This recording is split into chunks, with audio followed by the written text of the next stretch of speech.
continuer un petit peu les vidéos pour, je sais pas spécialement pour vous, c'est pour moi, c'est une sorte d'échappatoire, une sorte d'exécutoire, c'est une sorte de...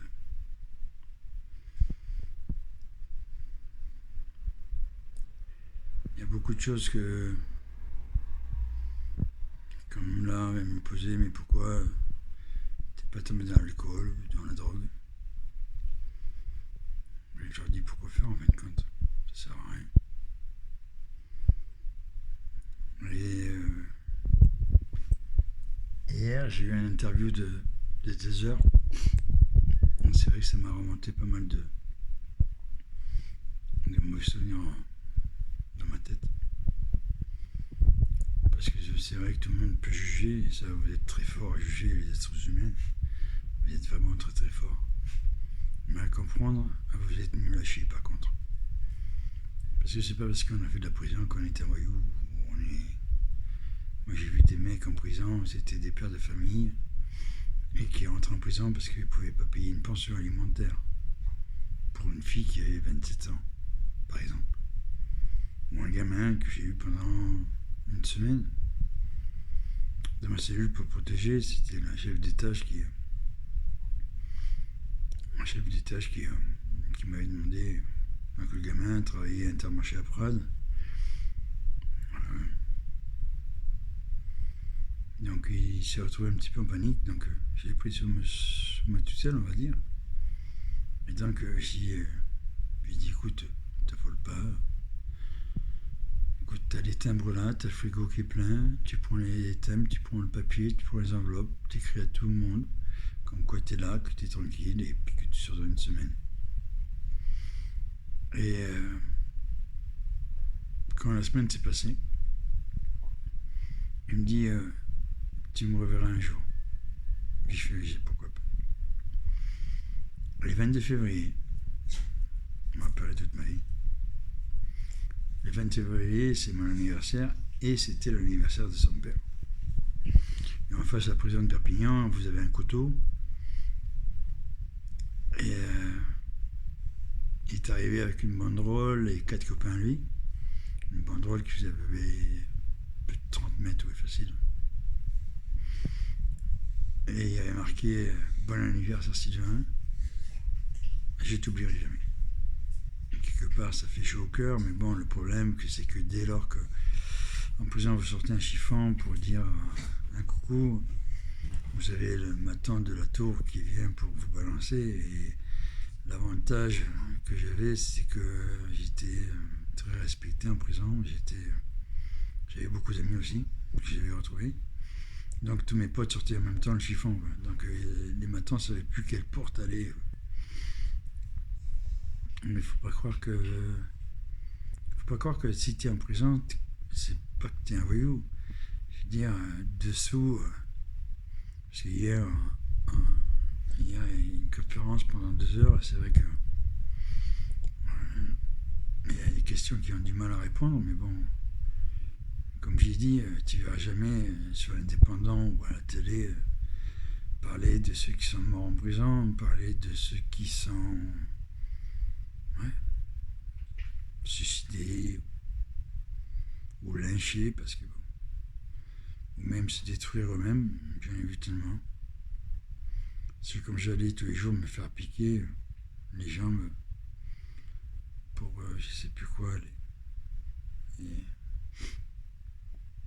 Enfin bref, donc, tous les jours j'allais à l'infirmerie et tous les jours j'envoyais des vraiment pas mûrs et des vraiment pas mûrs du tout même. Les mecs se mettaient des coups de rasoir, des coups de lame. Le plus dur qui était, c'était... Parce que dessous le premier étage où j'étais, c'était les gamins qui avaient. Donc des gamins qui avaient quoi, 12, 14 ans. Et j'étais un des seuls prisonniers à aller leur mettre une tarte dans la tête, un calbot ou autre. Et puis bon, ils m'appelaient grand frère, tonton. Et puis un jour, je sais pas ce qu'il leur a pris.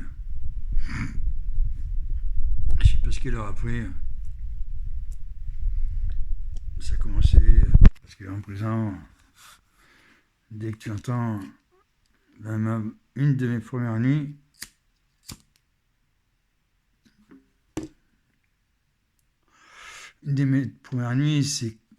ça a été un petit peu terrifiant parce que dans le sens où quand tu as 4000 prisonniers tu vois, qui tapent avec le tabouret en fer dans les portes en fer, tu peux même pas t'imaginer ce que ça peut faire. Et là, c'était mes petits qui étaient dessous, qui avaient mis le feu au matelas, et les matelas là-bas c'est de la mousse.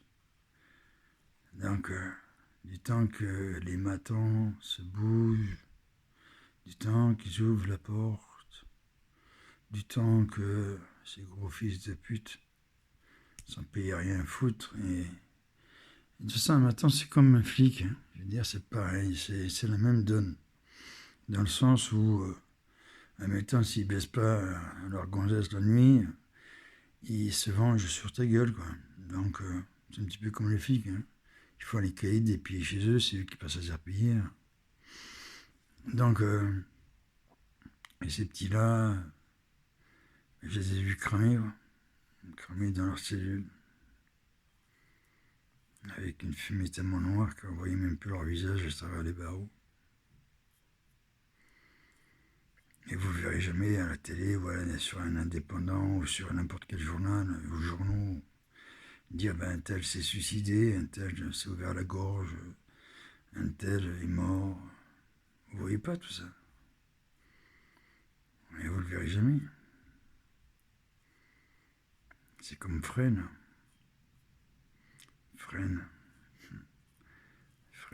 On n'est pas loin de la ligne verte, sauf que là, elle était jaune.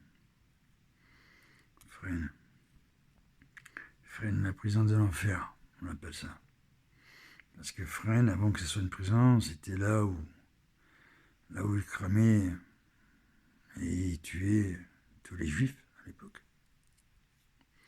Donc, la nuit était terrible, parce que la nuit, entre les rats, et quand je vous parle de rats, c'est pas les rats que vous connaissez vous, c'est des rats qui font 80 cm sans la queue.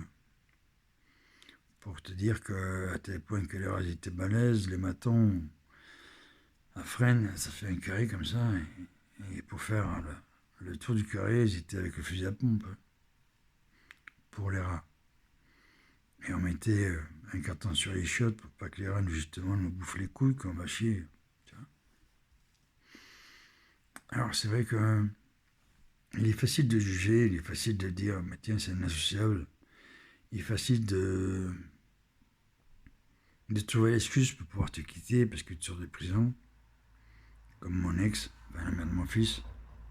Enfin, je ne sais même pas comment l'appeler, cette chose-là. Et quand je vois en plus la mentalité de mon fils qui a été élevé par la famille Trujillo, dire, il n'y a rien à ça, c'est comme un boulot, quand il est bien fait, il est bien fait, quand il est mal fait, il faut tout refaire. Mais c'est un petit peu pareil. Sauf que là, on arrive à bientôt 20 ans, et 20 ans, ça commence à me peser très très lourd. Très lourd. Comme je disais hier à l'interview, c'est que depuis que j'ai arrêté de porter plainte contre l'État, j'ai pu les... Parce que quand j'ai commencé à porter plainte contre l'État, tous les ans, je me faisais lever à 6h du matin. Même si j'avais rien à prendre, mis à part ma tête de bœuf, voilà. Ils retournaient tout. Bien souvent, ils cassaient les tiroirs et tout ce que tu veux, parce que soi-disant, il y avait quelque chose de caché derrière. Il fallait trouver n'importe quelle excuse, en fin de compte, pour me faire chier, quoi, le matin. Et tout retourner à la baraque avec les chiens d'argent, les chiens de drogue, les chiens d'armes, enfin bref. Et heureusement qu'il n'y ait pas eu des chiens à pute, parce que je vais te dire, on ne travaillerait plus beaucoup, malheureusement. Mais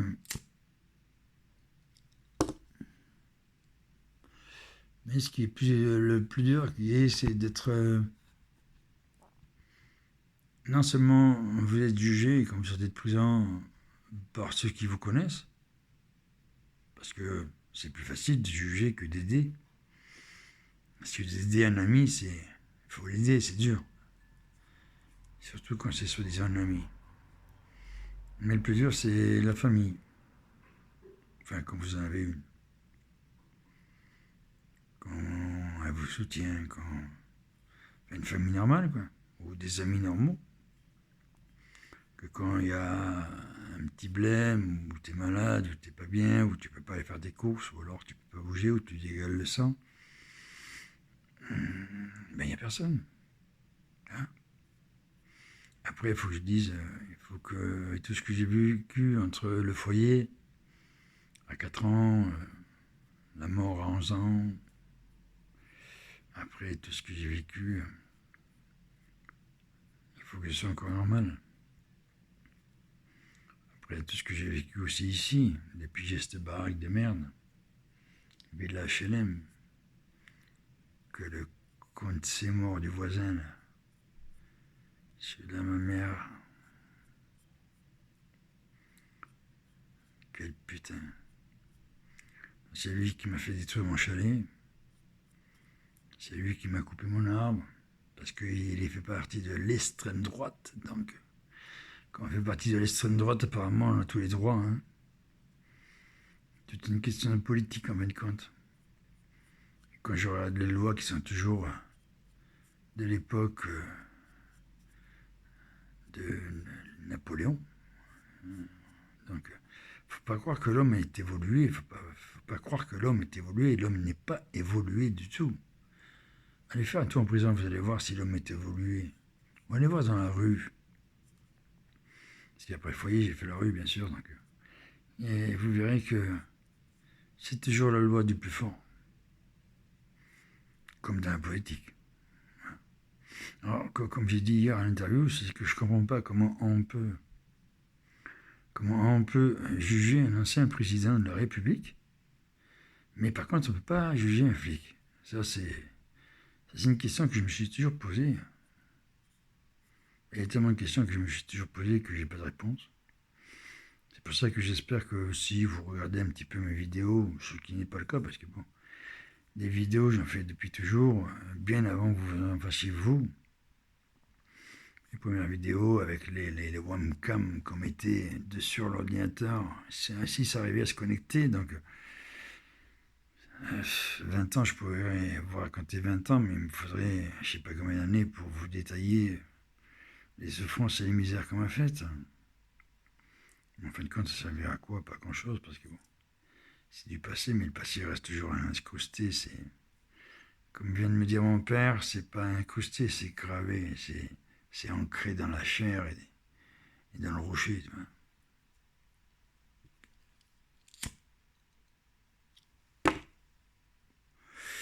Alors quand je vois des trous du cul qui se permettent de me juger, qu'ils ont 2 poils aux couilles, et puis en fin de compte, quand tu regardes leur CV, c'est tellement triste que tu as envie de leur donner 10 balles, tu vois, pour qu'ils aillent boire un coup, parce que bon, mis à part boire un coup, c'est tout ce qu'ils savent faire. Mais je fais ces vidéos-là pas pour vous. Attention, je dis bien pas pour vous. Je les fais pour moi. Je les fais pour moi dans le sens où on m'a toujours dit, mais la suite de ton livre, c'est quoi? Et la suite de mon livre, je l'ai écrit, mais j'ai pas pu l'éditer. Parce que 20 ans, c'est quand même toute une vie. Faut pas l'oublier. Tu sais, quand je regarde derrière, et que les gens, encore il n'y a pas longtemps, qui profitent de ta gueule parce que t'es gentil, parce que t'es con, en fin de compte. Pas que t'es gentil, c'est que t'es con. Ils profitent de ta gueule, et comme là dernièrement, là, j'ai réparé la voiture d'une mère et la voiture de la fille. Et puis, alors, quand ils viennent chercher les voitures, je leur dis, bon ben, voilà quoi. Ah, mais elles te répondent, mais on t'a rien demandé.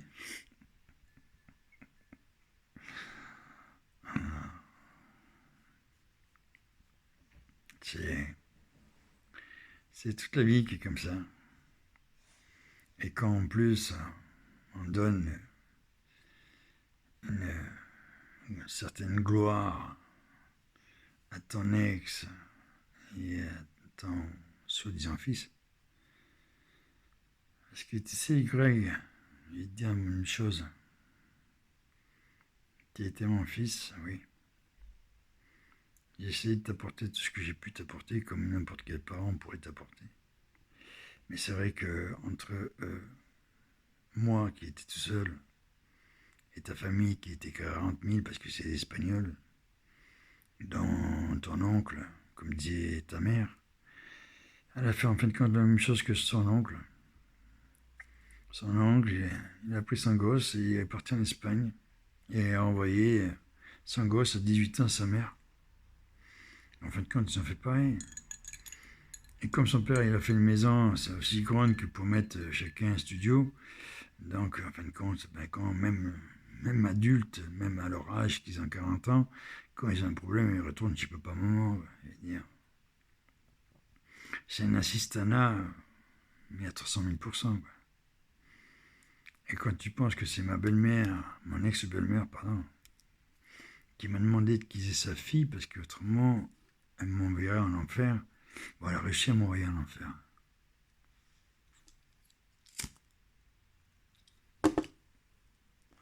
Et quand tu penses que mon fils, il m'insulte sur Facebook et que sa mère, elle met même pas un mot, justement, elle amplifie. Parce que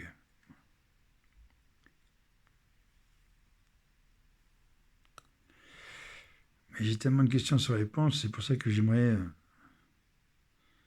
de votre part, si un jour vous écoutez cette vidéo, me mettre ce que vous pensez par rapport aux vidéos que je mets.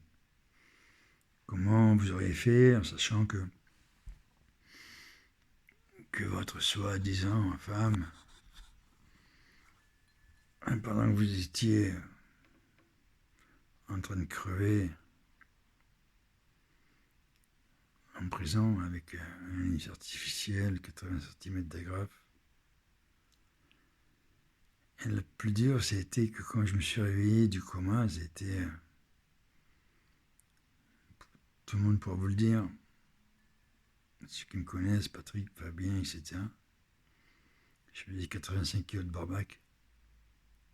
Et quand je me suis réveillé du coma, j'avais des jambes aussi gros que les bras d'une gonzesse. Je faisais 36 kg quand je me suis réveillé.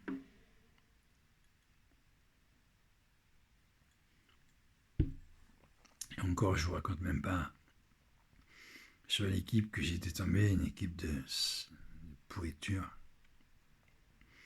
Il y avait une vieille, enfin une vieille, ouais, c'est une vieille peau. Quand elle venait pour me faire mes soi-disant soins, elle me disait toujours, aurait ton temps de guerre, je t'aurais coupé les couilles. Et puis t'avais un trou du cul aussi qui, vu que j'avais pris la balle dans le bras gauche, donc pour me changer mon analyse artificielle, il mettait son genou sur ma blessure du bras gauche et m'arrachait carrément la poche. Donc il y avait tout qui venait, les poils, la colle, la peau, et ça recollait sur la chair fraîche.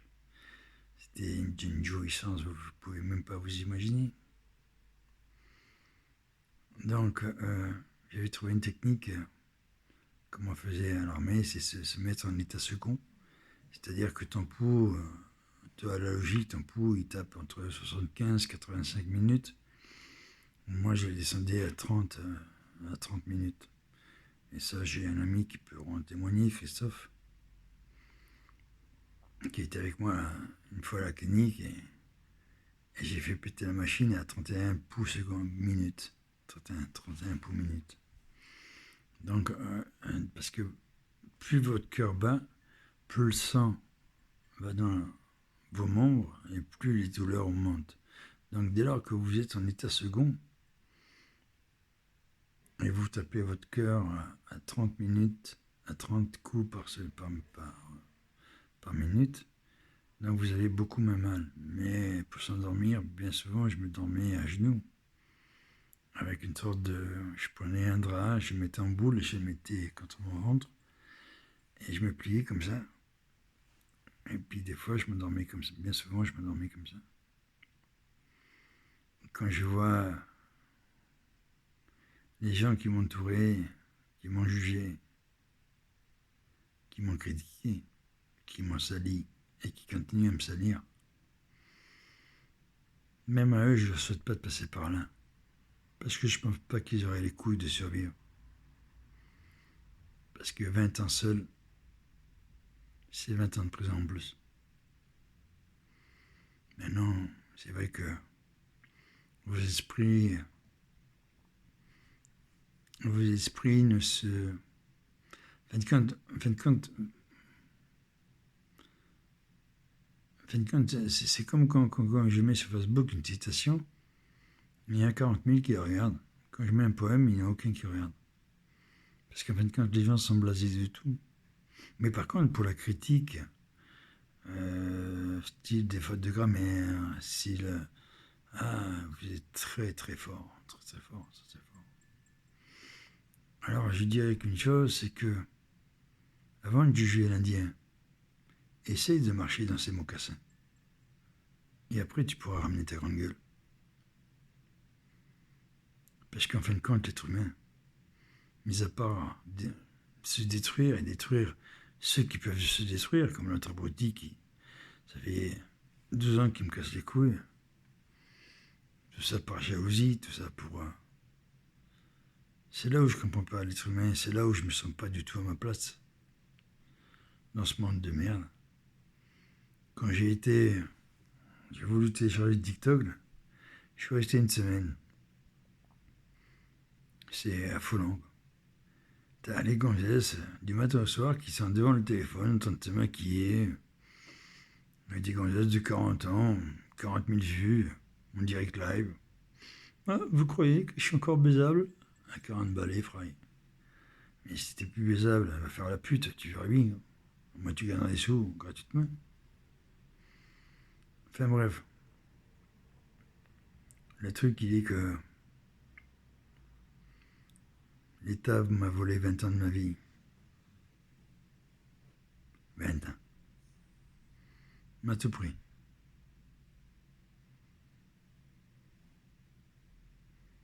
Oui, et tous les jours, c'est le même silence. C'est ça, nuit et jour, c'est le même silence. Un silence qui pèse tellement lourd sur vos épaules que vous avez l'impression que votre dos, que vos épaules, qu'il y a tout qui va péter. Mais ça, c'est une chose. C'est que vos jugements, regardez-vous d'abord dans votre glace. Comme disaient les vieux, balaye devant ta porte avant de balayer celle d'à côté. Ou alors, regarde la poutre que tu as dans ton œil avant de regarder l'aiguille qui est dans l'autre. Alors, c'est pas pour vous insulter, c'est pas pour... C'est une globalité de 95%, on va dire, d'êtres humains qui, mis à part regarder leur petit trou du cul, ils savent faire que ça. Ça, c'est comme quand je vois les samedis, les manifestations. Manifestations au tam-tam. J'adore. Tu vas prendre des coups dans la gueule et tu joues du tam-tam. Je sais pas, il y a quelque chose qui tourne par rond, je pense. Mais vous allez vite comprendre. Parce que ça va arriver très vite maintenant. Très très vite. Non, je vais pas en faire... Mais quelque part, je vais faire des vidéos jusqu'à ce que j'ai plus rien à dire. Mais je peux pas trop dire non plus. Parce qu'il y a des choses qu'on peut pas dire. Il y a des choses qu'on peut pas dévoiler parce que c'est ancré au fond de vous. Et vous voulez pas ouvrir ce tiroir parce que même si vous avez le pied dessus, il essaie de s'ouvrir, mais c'est bête et méchant, c'est...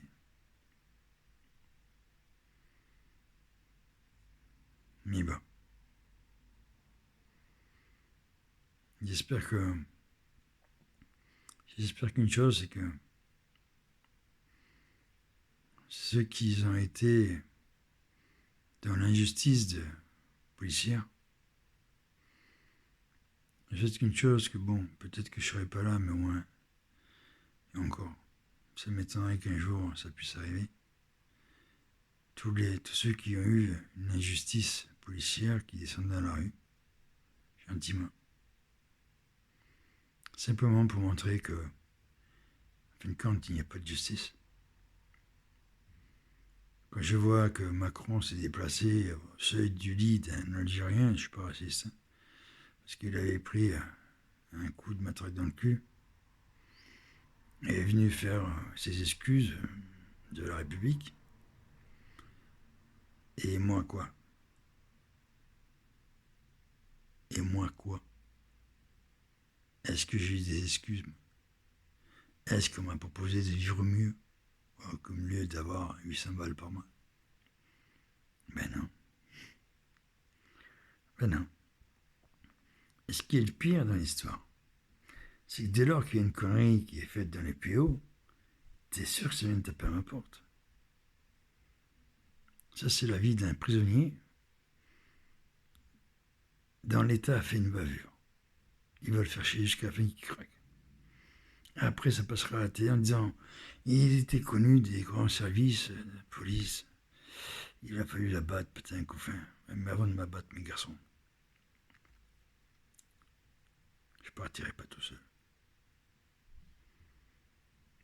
Là, je vais arrêter parce que ça me casse les couilles.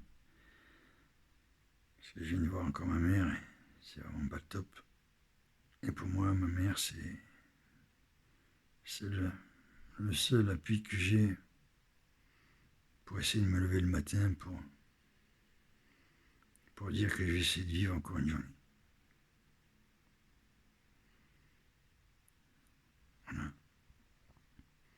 Après, j'ai du mal à parler de certaines choses, mais bon, peut-être que dans les jours à venir, ça va venir.